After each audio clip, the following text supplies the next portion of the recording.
de partout. Je nettoie, je gratte pour faire les finitions avec ma lame large, ma lame fine. Je gratte, enfin je nettoie, je gratte, je nettoie, je gratte. Une fois que toute la plaque métallique est bien propre, qu'il n'y ait plus rien qui traîne, ni morceau de verre, ni colle, ni rien du tout. Ensuite là, je peux prendre ma nouvelle vitre arrière. Alors un instant, j'arrive, je vais la récupérer, à tout de suite.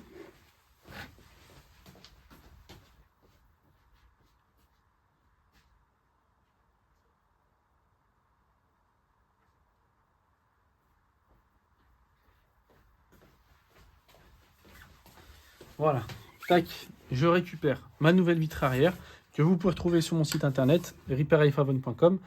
Je vais mettre d'ailleurs une vidéo de présentation sur les articles sur le site, comme ça vous voyez en détail comment elles sont mes vitres arrière. Je teste dans un premier temps d'abord pour vérifier que la vitre arrière elle passe comme il faut. Si elle passe comme il faut, donc nickel, c'est bon. Je la mets de côté et ensuite je peux appliquer la nouvelle colle. Donc c'est de la T8000, donc pareil que vous pouvez retrouver sur le site internet.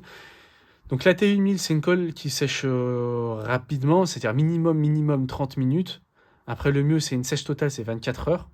Donc si vous n'avez pas le temps, le minimum c'est 1 heure voire 2 heures dans le temps de séchage dans la presse pour venir bien plaquer la vitre arrière contre le châssis de l'iPhone. Sinon si vous n'avez pas de la T8000, vous pouvez aussi utiliser de la B7000. Et la T8000, elle est aussi trouvable sur mon site internet si vous en voulez. Donc là, je vais appliquer la nouvelle colle bien uniformément sur toute la plaque en métal. Voilà, je mets un filet de colle. Une fois que c'est fait, je prends la nouvelle vitre arrière. J'enlève le sticker, bien sûr. Je pose la nouvelle vitre arrière.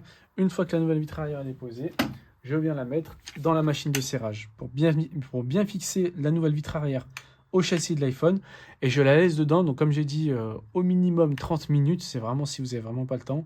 Sinon le mieux c'est le maximum que vous pouvez la laisser jusqu'à retirer le téléphone.